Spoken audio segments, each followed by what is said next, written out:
पीपरी गांव छोटा जरूर है, लेकिन सुकून की राजधानी कहलाने का हकदार है, क्योंकि यहाँ कुत्ते भी बिना जल्दबाजी के भौंकते हैं। गांव के ठीक बीचों बीच चंपक की चाय की टपरी लगती है, जहाँ से न केवल गांव की नब्ज चलती है, बल्कि गप्पों के इंजन भी पूरे जोरों से दहाड़ते हैं। अरे वाह, पीपरी की खुशबू तो मेरी चाय में भी घुली है। अरे जरा पी लो भाई साहब।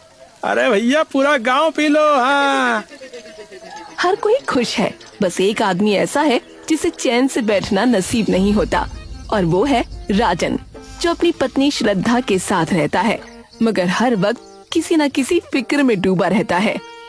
श्रद्धा सुन मेरी बात, कल तक गैस सिलेंडर पूरा था और आज अचानक हल्का हो गया। कहीं कोई चोरी तो नहीं कर रहा हमारे साथ? तुम गैस का सिलेंडर नहीं बल्कि हवा के फुक्कड़ सिलेंडर हो राजन, फालतू सोचते हो हमेशा। राजन के पड़ोसी का नाम विमल है, जो बिल्कुल शांत और समझदार आदमी है, जो अपनी चुप्पी में ही राजन की सारी फिक्रों के मजे लेता रहता है। अरे राजन, अरे तुम्हारी फिक्र ही तुम्हारी सबसे बड़ी पहचान है भैया। चिंता की लकीरें तुम्हारे माथे से बाहर आ रही हैं, देख लो। गांव के मुखिया का नाम राकेश है, जो दिखने में भले ही मजेदार लगते हों, लेकिन इतने पक्के आदमी हैं कि उनके सीने में दम हमेशा बना रहता है, चाहे हाथ में लाठी हो या ना हो। अरे सुन लो पीपरी वालों, इस गांव को कोई हिला नहीं सकता, क्योंकि मैं पक्का मुखिया हूँ। हाँ। अरे बड़े आए पक्के मुखिया। कहीं से लिखवा के लाए हो क्या स्टैंप पेपर पे? गांव के आखिरी छोर पर रहने वाले गोपाल काका को सब भोंदू और बेवकूफ समझते हैं, लेकिन उन्हें किसी की परवाह नहीं है, क्योंकि वो रोज अपनी गाय और भैंसों से बात करते हैं और उन्हीं के साथ अपना दुखड़ा सुनाते हैं। अरे बेटा तू ही है जो मुझे सच में समझती है, बाकी सारा गांव तो भोंदुओं से भरा पड़ा है। और क्या। एक शाम पीपरी गांव में ऐसी खबर आई कि सबके होश उड़ गए। आम आदमी की जेब पर एक बार फिर बड़ा असर पड़ सकता है। आने वाले दिनों में एलपीजी सिलेंडर की कीमतों में बढ़ोतरी की संभावना जताई जा अरे रही है। माई हो, अरे बाबा हो, अरे हाय भगवान, अरे अब तो चाय भी पीना पाप हो जाएगा क्या? अरे सुन लो सब लोग, अब हम सब भूखे मर जाएंगे भैया, क्योंकि बिना गैस के खाना कैसे बनेगा सोचो। गांव में अफरा तफरी मच गई और सब लोग पागलों की तरह गैस एजेंसी की तरफ दौड़ पड़े, जहां एजेंसी वाले ने साफ मना कर दिया। ए भैया ऐसा है 10-20 दिन लग जाएंगे यहाँ, क्योंकि अभी गांव में एक भी सिलेंडर नहीं बचा है। अरे ये कैसे चलेगा? अरे भैया ऐसा कैसे चलेगा? मेरे घर में तो आखिरी बूंद बची है, अगर ये खत्म हुई तो मैं धरने पे बैठ जाऊंगा, बता रहा हूँ।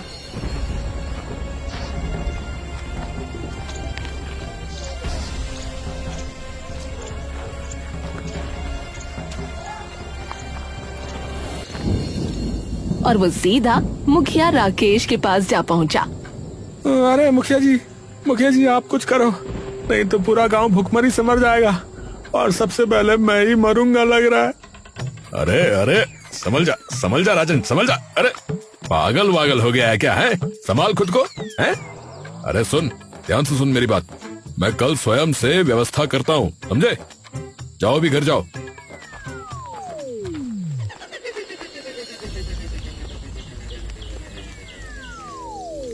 भैया, अरे सुन लो भैया, अरे भैया पीपरी वालों सुन लो ध्यान से। हाँ, अब चाय जो है 50 रुपया की कप होगी। हाँ भैया, क्योंकि सिलेंडर महंगा हो गया है भैया, तो चाय भी महंगी है।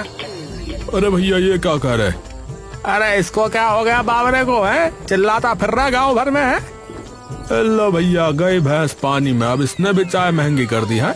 अगले दिन गैस एजेंसी वाला मुखिया राकेश के घर सिलेंडर देने आया और सिलेंडर घर के बाहर रखकर वो बिल लेने के लिए अंदर गया। अरे सिलेंडर कहाँ है? कोई सिलेंडर तो दे। है? अरे मुखिया जी मैंने तो अभी बाहर रखा था, अभी 2 मिनट पहले। अरे पक्का राजन ने चुराया होगा, क्योंकि उसके अलावा पीपरी में अभी इतना पागल कोई और नहीं हुआ है सिलेंडर के लिए। हाँ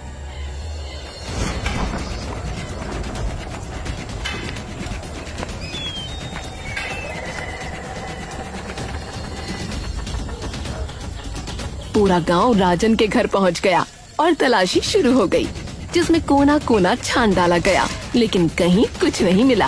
अरे सुन लो मुखिया जी, मेरे पास कोई सिलेंडर विलेंडर नहीं है। हाँ, पहले से इतनी मुश्किल है, ऊपर से मुझ पर चोरी का इल्जाम। कुछ दिनों बाद पाटिल जी के घर में सिलेंडर सुबह उठकर अधखाला मिला और फिर चंपक का नया सिलेंडर भी गायब हो गया, जिससे चंपक के होश उड़ गए। अरे मैया हो, अरे हमारा सिलेंडर हमको वापस दे दो भैया, जो कौन चुरा रहा। जब एजेंसी वाला 3 नए सिलेंडर लेकर आया और वो तीनों भी गायब हो गए, तो सबको यकीन हो गया कि कोई चोर है जो सारे सिलेंडर उड़ा रहा है, और सबकी नजरें फिर राजन पर आ गईं। तुमने ऐसा गलत काम क्यों किया? हमारा नाम क्यों बदनाम किया? राजन की आंखों से आंसू बहने लगे और उसने कांपते हाथों से बताया, अरे मैंने कोई चोरी नहीं की है भैया, मैंने अपनी दोनों आंखें गिरवी रखकर ये सिलेंडर खरीदा है। हाँ। अबे बुड़बक, अबे पहले आदमी लग रहे हो हैं जो सिलेंडर के लिए अपनी आंखें गिरवी रख रहा है, बताओ है? भैया पगला गया लगता है। अब चोर को पकड़ने के लिए विमल ने शानदार प्लान बनाया और कहा कि वो अपना सिलेंडर रात भर घर के बाहर रखेगा, जिसे सबने मंजूर कर लिया। अरे आज रात मैं जाल बिछाऊंगा और देखता हूँ कौन सिलेंडर उड़ाता है।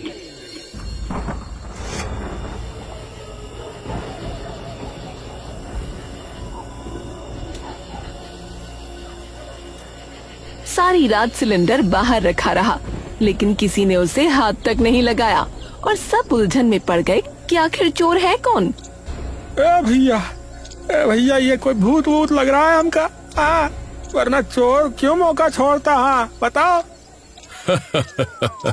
अरे मैं भी ना 1 नंबर का पगला हूँ। हाँ, 2 नंबर का नहीं, 1 नंबर का। हाँ, जिसे अपना ही कैमरा याद नहीं रहता। बताओ। जैसे ही फुटेज चेक की गई, वैसे ही सबकी आंखें फटी की फटी रह गईं, क्योंकि सारे सिलेंडर चुराने वाला कोई और नहीं बल्कि विमल था, जो शांत और समझदार बना बैठा था। अच्छा बच्चे, तो तू ही चोर निकला और खुद चोर होकर चोर पकड़ने का नाटक कर रहा था। वो मैं सब बता दूंगा, बस मुझे मारो मत, मुझे मारो मत। विमल सबको अपनी छत पर लेकर गया, जहाँ उसकी पानी की टंकी के अंदर सारे चुराए हुए सिलेंडर जमा थे और टंकी पर बड़े बड़े अक्षरों में लिखा था, मेरा अपना सबसे बड़ा सिलेंडर। अरे धत तेरे की है, अरे कैसा पागल आदमी निकला है, क्या खपड़िया चलाई है इसने भैया, तो सारे गांव के सिलेंडर चुरा कर टंकी में भरे जा रहा है। सब लोग विमल को घेर कर खड़े थे। सुनो सब लोग, शुरू में तो मुझे डर नहीं लगा था, लेकिन जब मैंने राजन को इतना पागल और परेशान देखा तो मुझे लगा कि शायद यही सही समय है, और मैं भी वो क्या कहते हैं, पैनिक में आ गया भैया, पैनिक में। इसलिए मैंने सारे सिलेंडर जमा करने शुरू कर दिए। अबे तूने मुझे पागल बनाया और मैंने अपनी आंखें गिरवी रख दी, बता रहा हूँ। जहाँ एक तरफ पूरा गांव विमल की चोरी पर हंस रहा था, वहीं दूसरी तरफ गांव के आखिरी छोर पर गोपाल काका अपनी गाय और भैंसों के साथ बातें कर रहे थे, जैसा रोज करते थे। अरे क्या बात है मुन्नी, आजकल तुम गोबर कम क्यों दे रही हो? देखो पूरे 50 ग्राम गोबर कम निकला है, क्या बात है, तबीयत खराब तो नहीं है? उसकी मुन्नी भैंस ने सर हिलाया और हूं किया। चलो ठीक है, कल से तुम्हें मैं स्पेशल चारा दूंगा, ठीक है, जिसमें थोड़ा सा नमक और चना मिलाया जाएगा।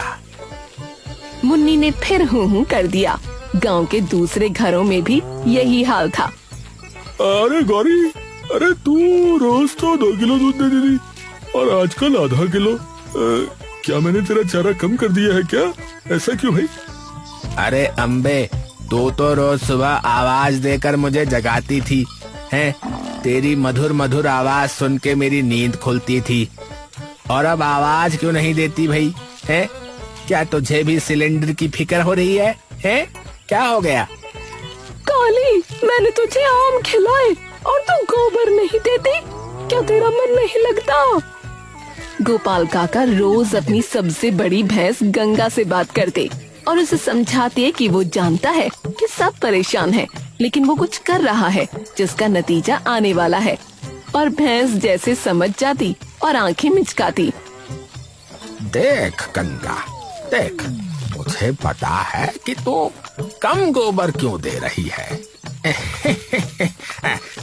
तू परेशान है ना, लेकिन भरोसा रख, मैं कुछ कर रहा हूँ। भैंस ने ऐसे सिर हिलाया जैसे हाँ कह रही हो। गोपाल काका अपने किसी प्रोजेक्ट में लगे हुए थे, क्योंकि वो रोज कुछ न कुछ बना रहे थे। जैसे कभी मिट्टी उठा रहे थे, कभी पाइप जोड़ रहे थे और कभी छोटा सा प्लांट खड़ा कर रहे थे। लेकिन गांव वालों को उनकी तरफ देखने की फुर्सत ही नहीं थी।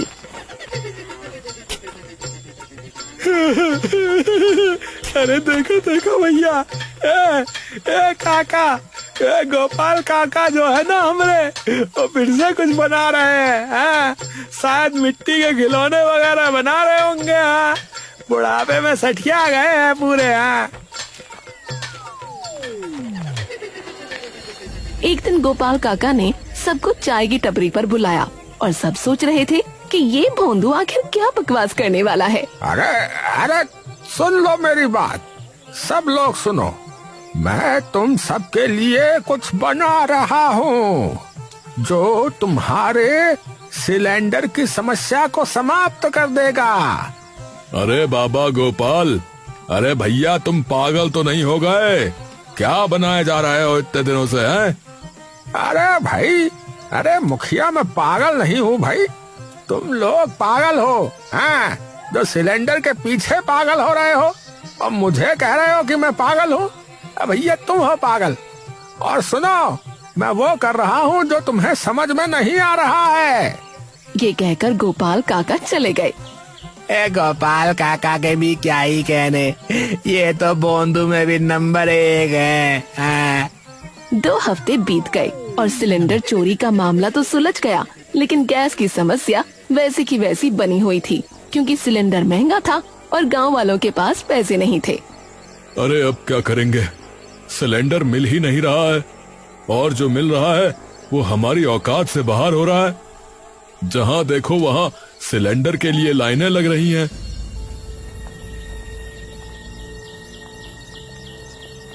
तभी एक सुबह गोपाल काका बड़े खुश चेहरे के साथ सबके घर दौड़ते हुए आए और बोले कि आज मेरे घर चलो, मैं तुम्हें अपना सरप्राइज दिखाऊंगा।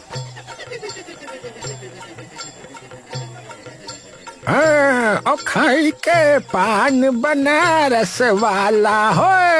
अरे भैया आओ, सब आ जाओ, आज मैं तुम्हें वो चीज दिखाऊंगा जो तुमने कभी सपने में भी नहीं देखी होगी।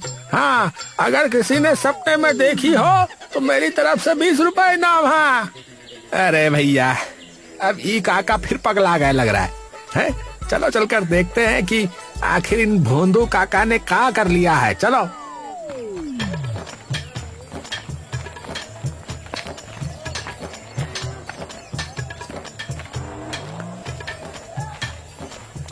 कि गोपाल काका उन्हें अपने खेत के पीछे ले गए, जहाँ एक बड़ा सा गोल गोल ढांचा बना हुआ था, जिसमें तरह तरह के पाइप लगे हुए थे। सबकी आंखें फटी की फटी रह गईं। अरे ये क्या है गोपाल काका? ये तो कोई एलियन वाली चीज लग रही है। ये पाइप पाइप कहाँ घुसेड़े बैठे हो इस डब्बे में? अबे चंपक, अबे ये मेरा गोबर गैस प्लांट है। क्या समझे? जो तुम सबकी सिलेंडर की टेंशन खत्म कर देगा। कौन सा प्लांट बोले भैया? ये अरे गोबर गैस प्लांट। गोपाल काका ने मुस्कुराते हुए अपने गोबर गैस प्लांट के सामने माचिस जलाई और स्टोव के नीचे लगा दिया, जिससे तुरंत सफेद और तेज लौ उठी, जैसे कोई जादू का चिराग जल गया हो। अरे ये तो असली आग है और हमारे चाय बनाने वाले चूल्हे से भी तेज जल रही है। अरे मैं अपनी आंखों पे यकीन ही नहीं कर पा रहा हूँ। क्योंकि मैंने तो ये आंखें पहले ही गिरवी रख दी थी।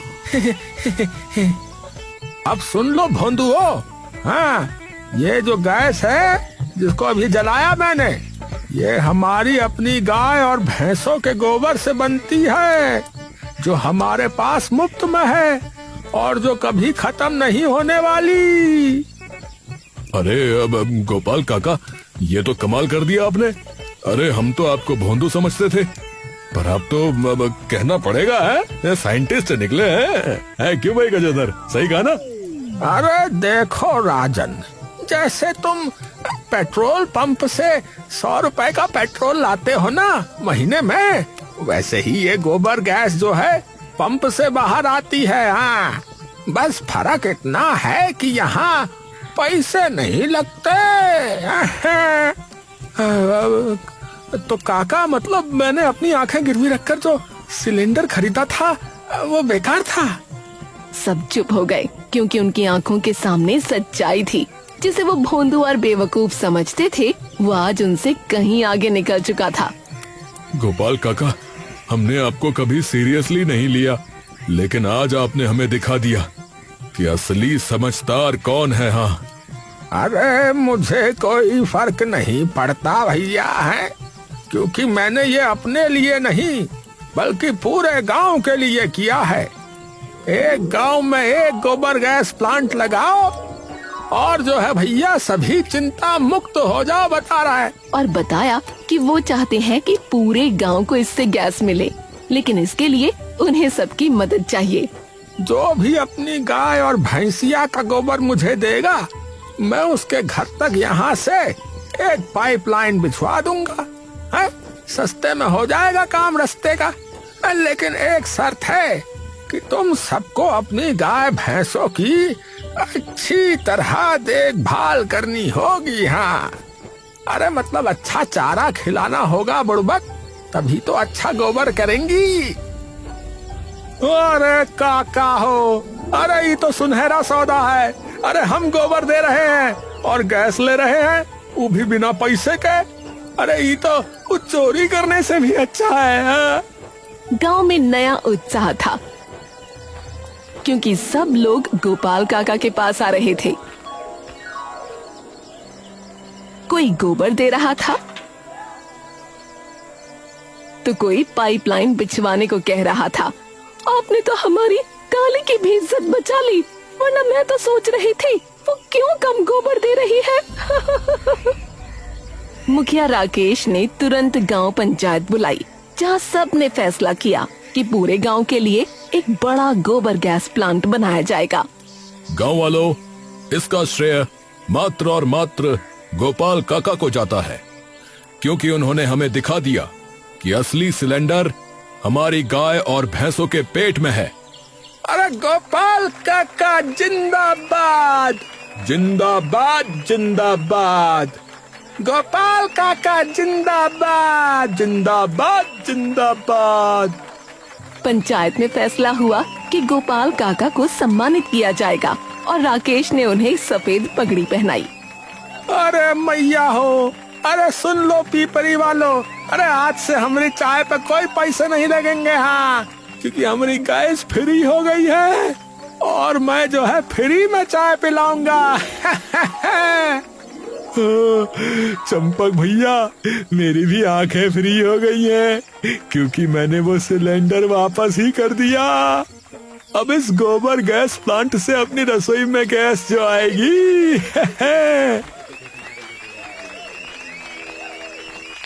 विमल ने आकर गोपाल काका से माफी मांगी और गोपाल काका ने कहा, कोई बात नहीं, क्योंकि इंसान कभी भी सुधर सकता है, बस अपनी भैंसों से प्यार करना सीख लो।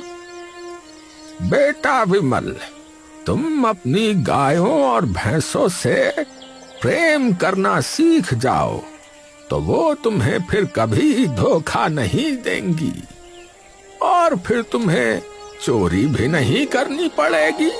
गांव की जिंदगी फिर से सामान्य हो गई थी, लेकिन अब सबके पास एक नई चीज थी और वो था विश्वास कि असली धन वो नहीं जो चुरा कर मिलता है, बल्कि वो जो अपनी मिट्टी और अपने पशुओं से मिलता है। अरे श्रद्धा, अब मैं कभी भी सिलेंडर के लिए फिक्र नहीं करूंगा। क्योंकि मेरी फिक्र अब बस गांव की गायों और भैंसों के गोबर पर होगी। हाँ, और गोपाल काका वो फिर से अपनी भैंस के पास बैठे थे, उनसे बातें कर रहे थे और भैंस बड़े प्यार से उनकी बात सुन रही थी, मानो कह रही हो, देखा मैंने कहा था ना कि तुम भोंदू नहीं हो। गंगा, आज से तुम्हारा और गांव की बाकी गाय भैंसों का गोबर गांव की रसोई को रोशन करेगा। पर हाँ, कल से तुम गोबर थोड़ा ज्यादा देना प्लीज।